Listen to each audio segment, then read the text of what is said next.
Hello everyone, myself Mr. S.M. Ghanwat working as Assistant Professor in Mechanical Department at Sharad Institute of Technology College of Engineering, Yadrao, Ichalkaranji. We are discussing unit number 3 Equilibrium Diagrams. In that we are going to discuss part 9. In part 9 basically we are going to discuss microstructure and mechanical properties for iron carbon alloys. Also, we are going to discuss the types of metal alloys in which we are going to discuss the steel in which we are going to discuss low carbon steel.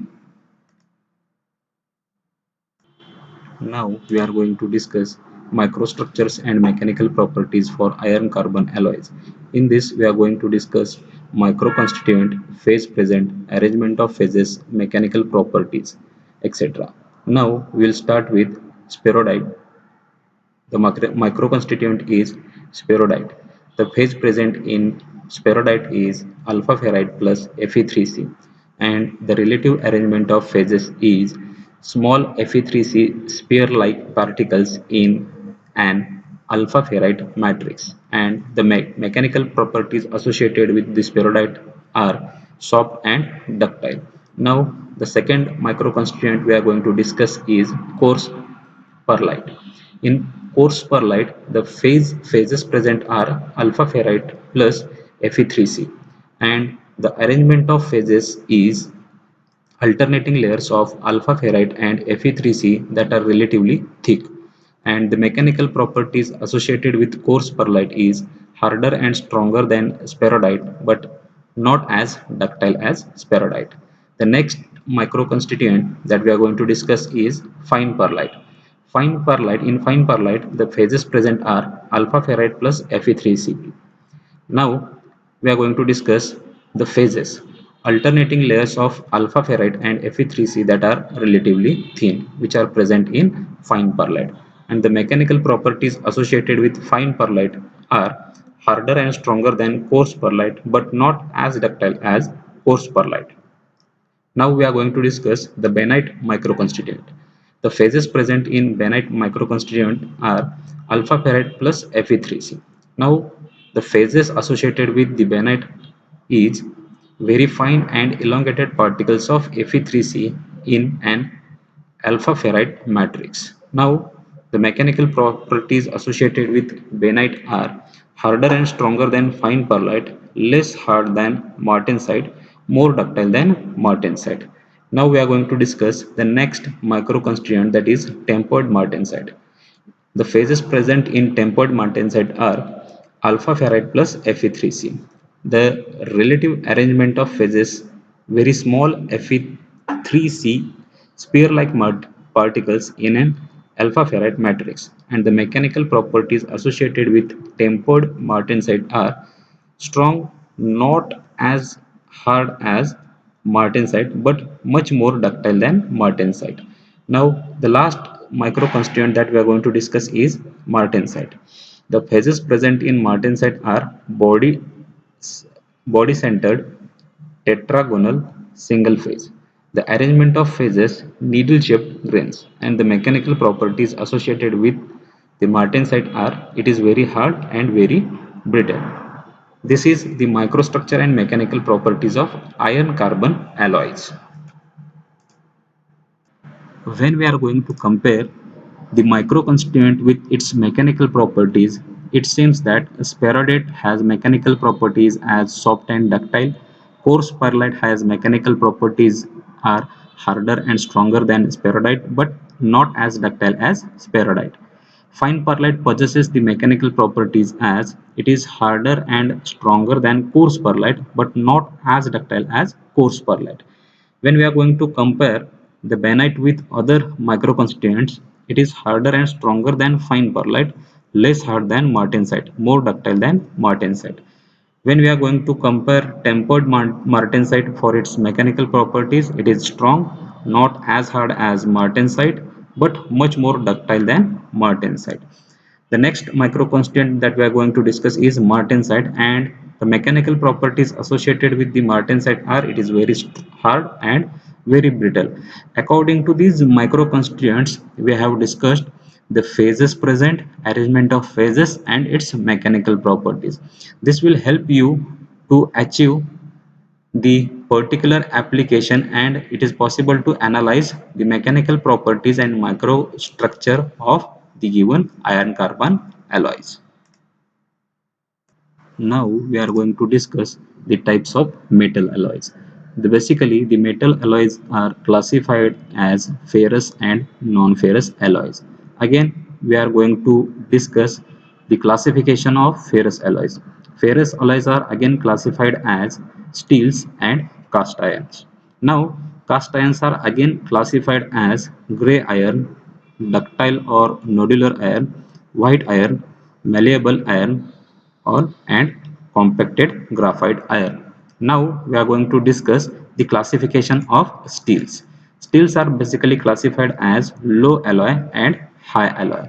Again, low alloy are classified as low carbon, medium carbon and high carbon, and high alloy is classified as tool and stainless steel. Now again we are going to check the classification of low carbon. Low carbon is classified as plain and high strength low alloy. Medium carbon is classified as plain and heat treatable alloy. And high carbon is classified as plain and tool alloy. This is the classification of metal alloys that we are going to discuss. Now we are going to concentrate on basically the ferrous alloys.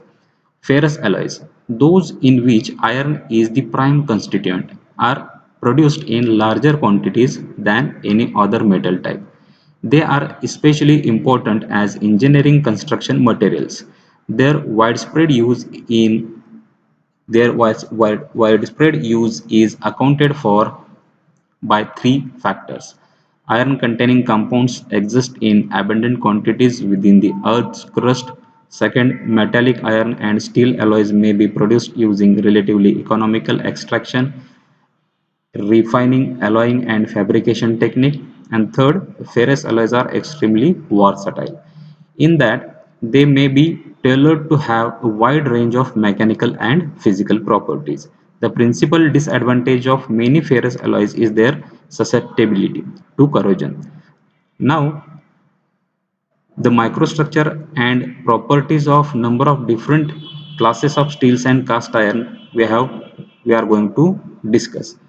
A taxonomic classification that we have already discussed with the ferrous alloys. Now once again we'll go through the ferrous alloys. The ferrous alloys, those in which iron is the prime constituent. It is an important constituent in ferrous alloys, and they are produced in larger quantities than any other metal type. They are especially important as engineering construction material. Their widespread use is accounted for by three factors. First factor is iron containing compounds exist in abundant quantities within the Earth's crust. Second, metallic iron and steel alloys may be produced using relatively economical extraction, refining, alloying, and fabrication techniques. And third, ferrous alloys are extremely versatile in that they may be tailored to have a wide range of mechanical and physical properties. The only disadvantage associated with the ferrous alloys is their susceptibility to corrosion. This is all about the ferrous alloys. Now we will shift towards our discussion to steels. Steels are iron carbon alloys that may contain appreciable concentration of other alloying elements. There are thousands of alloys that have different compositions and or heat treatments. The mechanical properties are sensitive to the content of carbon, which is normally less than 1%. Some of the more common steels are classified according to carbon concentration into low, medium and high carbon types. Subclasses also exist within each group according to the concentration of other alloying elements. Plain carbon steel contains only a residual concentration of impurities other than carbon and little manganese. For alloy steels, more alloying elements are intentionally added in specific concentration. Once again, we'll go through the basics of steels. Steels are iron carbon alloys that may contain appreciable concentration of other alloying elements. There are thousands of alloys that have different compositions and or heat treatments. The mechanical properties are sensitive to the content of carbon, which is normally less than 1 weight%. Some of the more common steels are classified according to carbon concentration into low, medium and high carbon types. Subclasses also exist within each group according to the concentration of other alloying elements. Plain carbon steel contains only residual concentration of impurities other than carbon and a little manganese.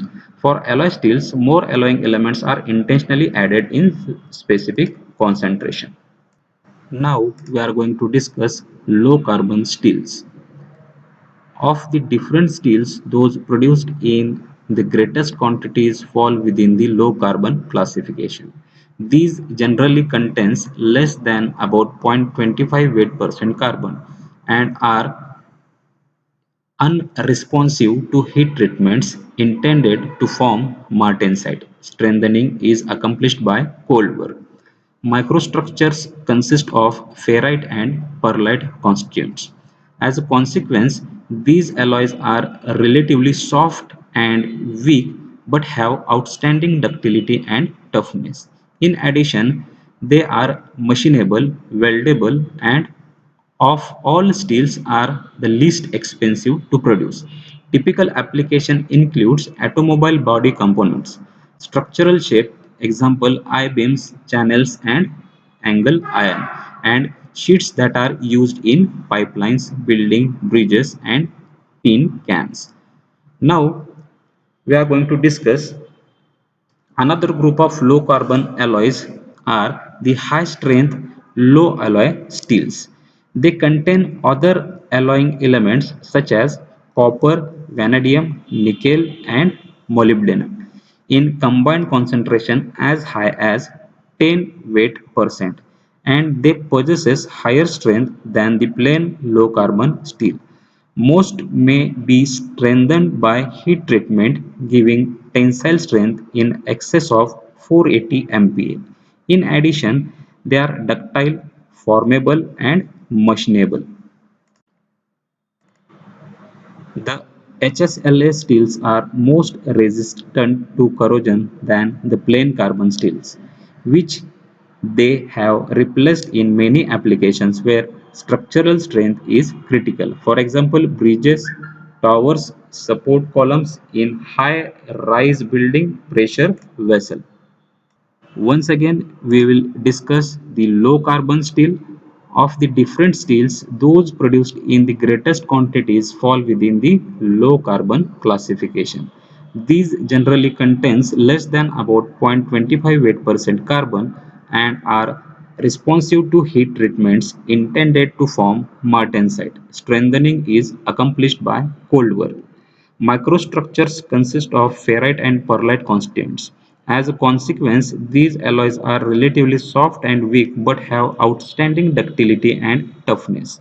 In addition, they are machinable, weldable, and of all steels are the least expensive to produce.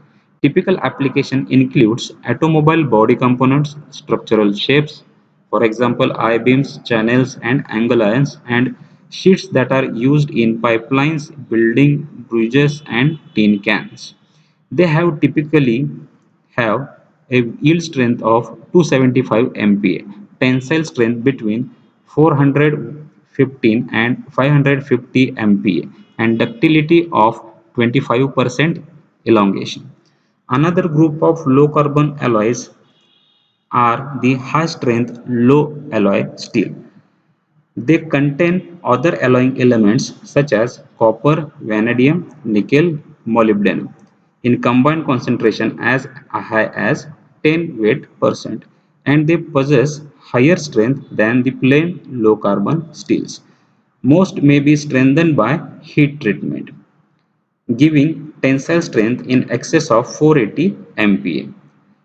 They are ductile, formable and machinable. Now, the HSLA steels are more resistant to corrosion than the plain carbon steels, which they have replaced in many applications where structural strength is critical. For example, bridges, towers, support columns in high-rise building pressure vessel. This is all about the low carbon steels. Now we are going to see the reference part. For this session, the reference is William D. Callister Jr., David G. Rathwich, Material Science and Engineering and Introduction.